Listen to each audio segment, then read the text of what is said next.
estado crepuscular viene de un recuerdo que tengo, parece que de los años 80, en que comentábamos con Roberto Merino este caso del Cabo Valdés, que fue abducido por un ovni en el desierto, y cuando lo rescataron de ese estado, estaba en este estado que los psiquiatras de la época definen como estado crepuscular, que es un estado que está entre la vigilia y el sueño.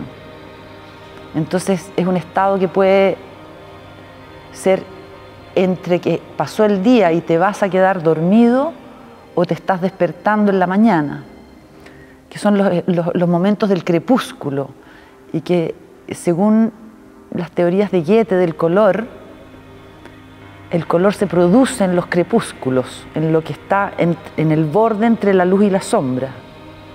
Entonces ese estado de la conciencia es como el estado del color.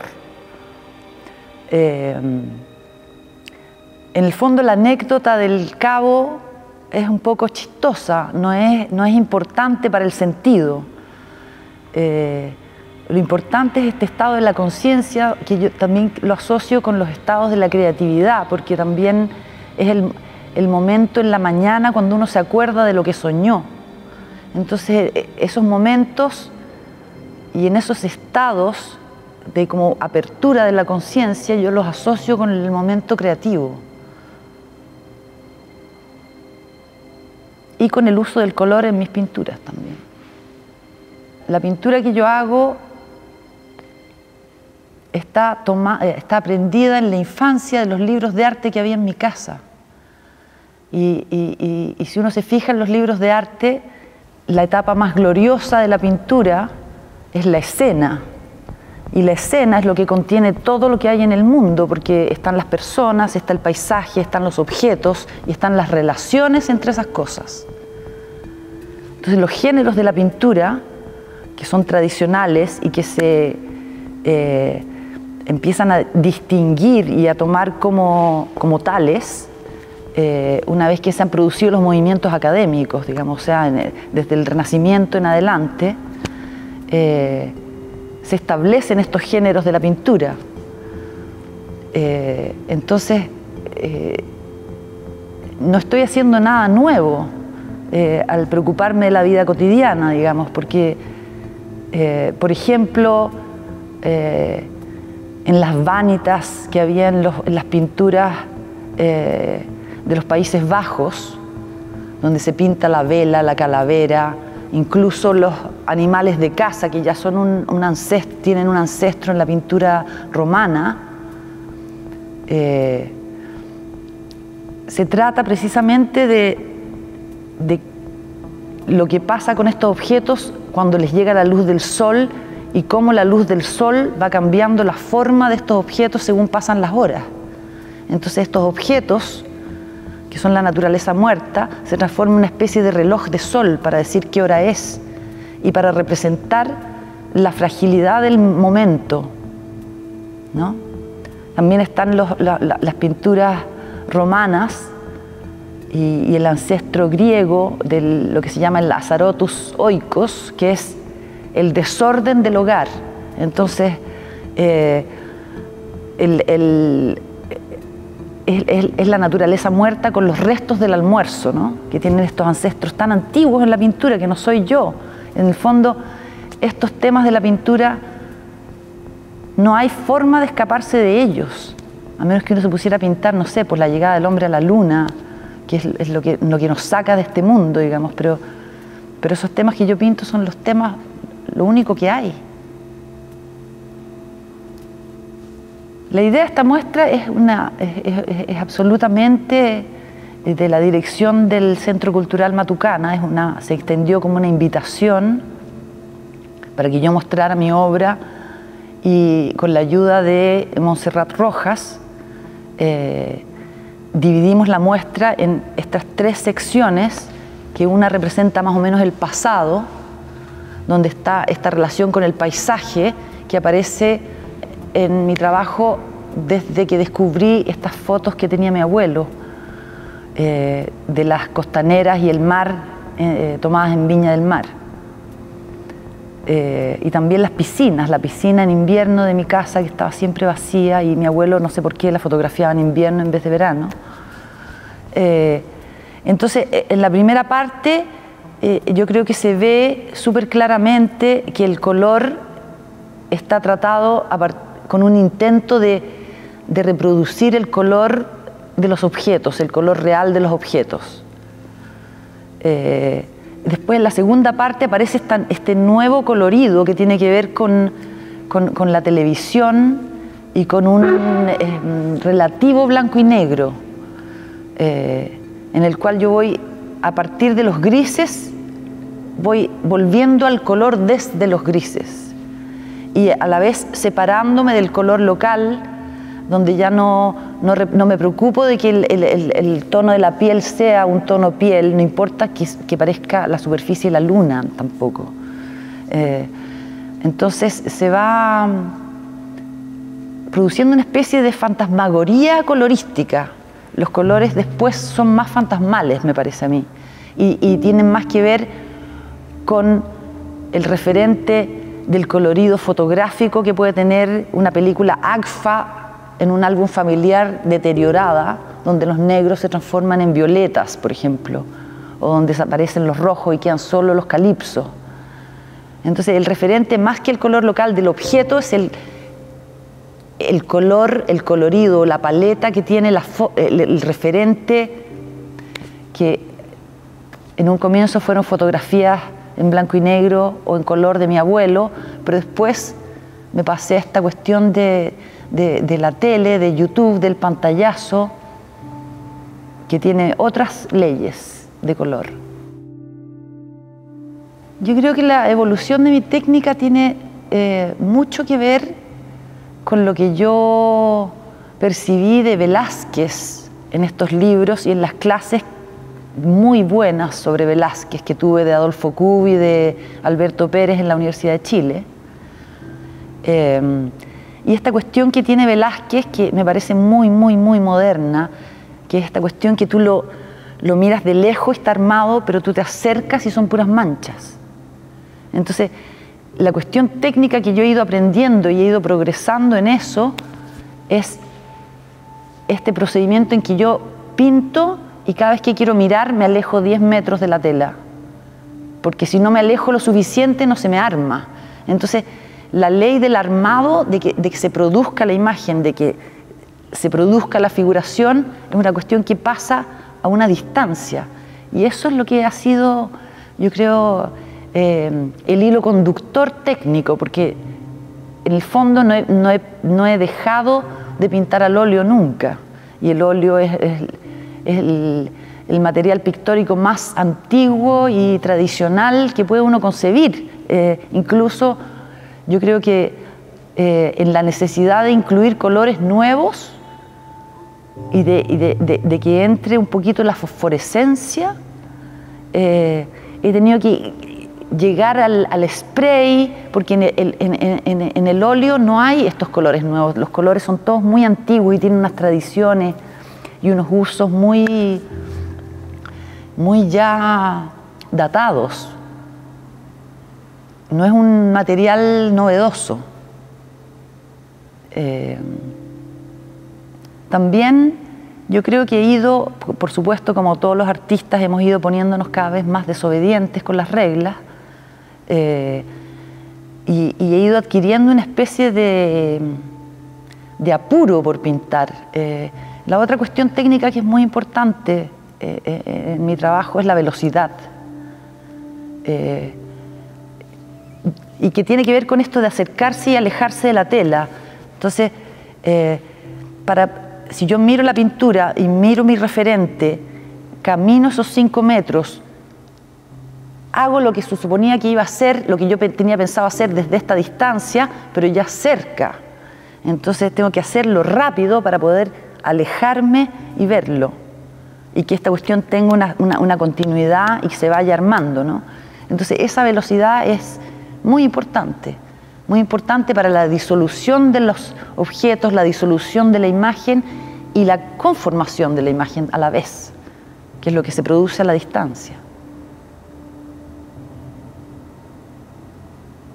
Lo primero es tal vez encontrar esa fotografía, ¿no?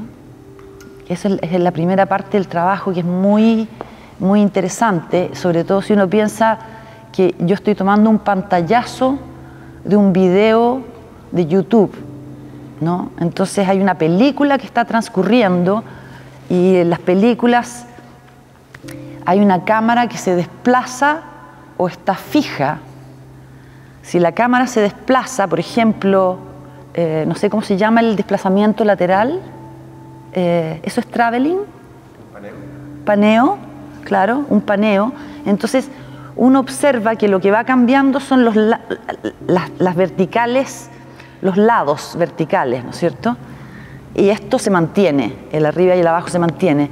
Ahora, si la cámara es fija y hay personas transcurriendo, ahí yo tengo que elegir, ¿te fijas? ¿Cuál es el frame que voy a pintar?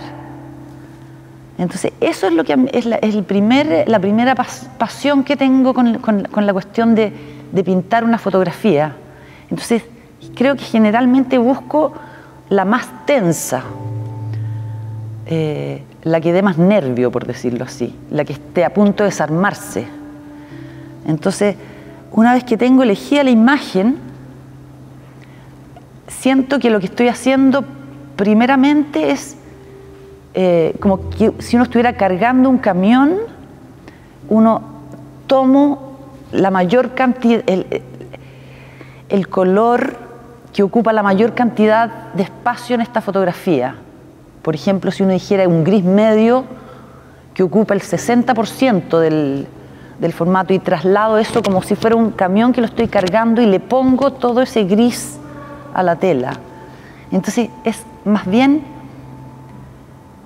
es un acto de fe, en el sentido que uno sabe que si vas poniendo todo lo que va en su lugar, al final el resultado va a ser esta imagen, aunque uno no lo vea mientras lo está haciendo, porque yo lo veo solo cuando me alejo, pero cuando estoy encima mirando no sé si estoy pintando una mano, una pata, una nariz, un fondo, un mueble, da lo mismo. Es al alejarse que la cuestión es.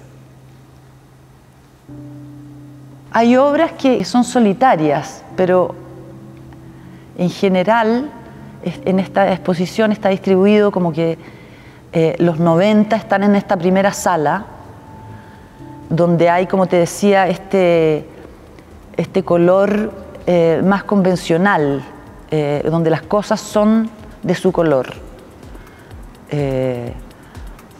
Luego viene, y que es una cuestión más programática que yo tenía, ¿no? Como la piscina, el paisaje desde el tren, o el paisaje desde el auto, como en el caso de Huentelauquén. Luego en esta sala del medio viene otra cosa un poquito programática que yo también tenía, porque encontré este libro de performance del año 65 que sucedieron en, creo que Nueva York, y usé esas performances como referente porque me interesaban también por el hecho de ser una fotografía tomada a algo que no está hecho para ser visto desde un solo punto de vista, como el teatro, por ejemplo, que tiene un punto de vista correcto y los otros no lo son. Entonces, esta cuestión como sin objetivo estético, esta fotografía me interesaba mucho, pero tenía era una especie de programa. Yo dije, voy a pintar muchas performances, especialmente de las antiguas, porque las antiguas tienen más esa condición de ser un acontecimiento que sucedió en un momento y se acabó. Entonces este lugar del medio tiene que ver con eso, con esas performances que eran realmente performances de este librito, y con otros acontecimientos como este funeral del gitano, de la reina gitana, donde el viudo está quemando la carpa de su esposa en este ritual funerario gitano, ¿no? Que también de alguna manera es una performance. Y entonces de esta sala de performance nos pasamos a este tercer lugar, donde está lo más reciente también, y están estas escenas nuevamente en este género pomposo de la escena, donde me interesa mucho una cuestión como, esto no lo tengo tan bien definido ahora, pero me interesa un poco el baile de máscaras, las relaciones cuando hay mucha gente junta y esta teatralidad que posee a las personas cuando están juntas. Entonces, la reunión de psicoanalistas es muy interesante, que son unos videos de los años 60 que encontré en YouTube también, de estos psicoanalistas de Long Island hablando de sus temas. No sé, muy interesante lo que se cree la gente, las ínfulas, y también me interesan, no sé, los carnavales, el desorden un poco humano. Mis referentes son súper poco cool, muy parecido a Bacon, porque creo que Bacon mismo es un muy importante referente, y a través de él la lectura de Velázquez y Van Gogh me interesa mucho a través de Bacon. Van Gogh es un tipo que, si uno dice que le gusta Van Gogh, es prácticamente decir nada, porque está tan manoseado el pobre hombre, tan vendido también. Pero desde un punto de vista que no se le ha reconocido a él, tiene un trabajo muy científico con el color.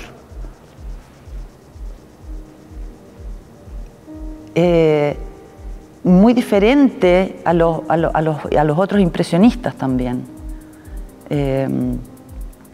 Y Velázquez, por esta cuestión de la distancia, de las cosas que se arman a la distancia, que eso es una cuestión muy moderna, que incluso pasa por Pollock. O sea, cómo si uno pone distintos grises, porque de alguna manera el gris es el principio de realidad. Entonces, si uno pone distintos grises y distintos valores, se arma un volumen cualquiera, hagas lo que hagas. O sea, el blanco y negro es figurativo, aunque no haya ninguna figura. Entonces, creo que esas dos cosas están tanto en Van Gogh como en Velázquez, de maneras muy diferentes, porque Velázquez era absolutamente cuerdo y, por decirlo así, tal vez tenía una conformidad, era parte del establishment, era un tipo aceptado por el poder. En cambio, este otro era un loco que no tenía lugar. Y desde esos dos puntos de vista, esos dos tipos lograron de algún modo ser objetivos con lo que estaban haciendo, ver la pintura en vez de ver los deseos, por decirlo así. YouTube es como lo que yo he visto es una especie de hiperdistanciamiento de la imagen, porque lo que yo miro en YouTube, he mirado, por ejemplo, muchos documentales sobre crímenes que se dan en Estados Unidos principalmente, pero también en Inglaterra y también en España y Francia. Hay todas las cantidades infinitas de crímenes documentados en YouTube. Y entonces en estos crímenes, en estos documentales que son de baja producción, digamos, con bajo presupuesto, está esta cámara que pasa, no solo meten películas de cine antiguo, regrabado, metido en este video digital, sino que además esta cámara pasa por fotografías. Entonces la fotografía está media chueca y se deforma la imagen. Entonces, esta cuestión bastarda de YouTube es lo que más mueve y deforma la imagen de las maneras que a mí me interesan. es donde están todos los defectos y los errores de los cuales se alimenta mi trabajo. Antes yo trabajaba, había heredado esta caja de fotografías desechadas por mi abuelo, que eran como las que no cabían en el álbum, las que no servían, las raras. Entonces, también ahí aparecía esta cuestión Agfa y Kodak, las diferencias de las dos películas. Y yo también trataba mucho porque heredé las cámaras. Entonces agarraba la cámara y trataba de ir a Valparaíso a sacar las fotos desde el mismo punto de vista. Era una especie de trabajo muy fructuoso de impersonar a este fotógrafo que era mi abuelo. Entonces empecé a adquirir unos archivos, álbumes de fotos que yo iba recolectando de diarios, revistas que se parecían. Pero lo maravilloso de YouTube es que congelé estos archivos y ahora cuando voy a pintar busco. No tengo que tener este tremendo archivo a cuestas, que es una responsabilidad y se puede confundir con otra obra que no es. Entonces es como tomar agua ahora YouTube. Uno quiere una imagen y busco y aparece en la misma tarde. O sea, YouTube es la realidad para mí. De alguna manera yo creo que soy un artista, pero tengo una inquietud científica. Entonces me interesa la verdad, que es una cuestión muy ingenua, entiendo, en la para los filósofos, pero para mí no. Necesito saber que hay un principio de realidad en lo que hago. Y para mí el principio de realidad es el gris. El principio de realidad es no elegir el encuadre, es aceptar lo feo, no inventar, porque uno no necesita inventar fantasía, porque si uno mira el ojo de una persona hay una cuestión increíble ahí adentro, entonces, o uno mira una manzana, no sé, cualquier cosa, un rincón del suelo, no necesito inventar ni monstruos, porque ya los hay, la gente son monstruos, no se necesita la fantasía, está todo aquí, todo es verdad, no hay fantasía. Lo más ingenuo es creer que las cosas tienen un color. ¿Tú cachai que tú salías a la calle y tú miráis todo y sí, todo es de colores, porque uno sabe que hay colores, pero si tú miras efectivamente, realmente bien, la mayor parte de las cosas son grises. Y si no fuera por esos grises, uno no entendería si la cuestión está cerca, lejos. ¿Entiendes? Esa es la estructura de todo, la cantidad de luz que un cuerpo tiene, eso es todo. Si uno sale para afuera, sí, claro, vaya al campo, el color está en las plantas, porque son las que necesitan hacer la fotosíntesis. Claro, una mochila puede ser roja, pero si uno ve el Paseo Ahumada, hay más gris que cualquier color. Y la suma de todos los colores es gris. Incluí en esta muestra estas pinturas de mi papá a partir de una conversación con la curadora, con la Monse, sobre mi biografía, en la que apareció este señor que no puedo negar que aprendí de él antes de entrar a la universidad, porque mi casa estaba llena de libros de arte, los caballetes donde yo pinto los heredé de este señor, hasta heredé los tubos de óleo de este señor, y yo tenía una relación muy bonita con él sobre la pintura, porque él era un pintor abstracto, muy ideológico y muy puro en su trabajo abstracto.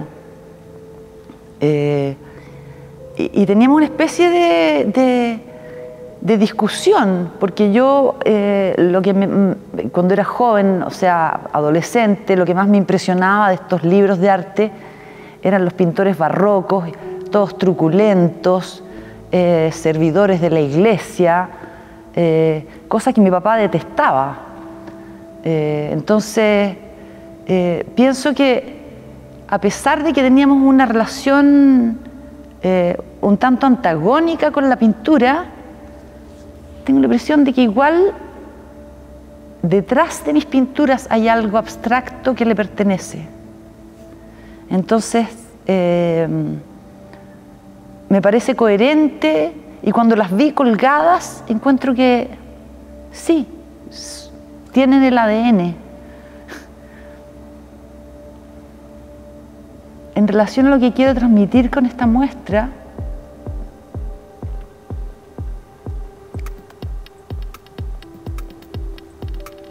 las emociones tristes me parecen más estables que la alegría, más duraderas.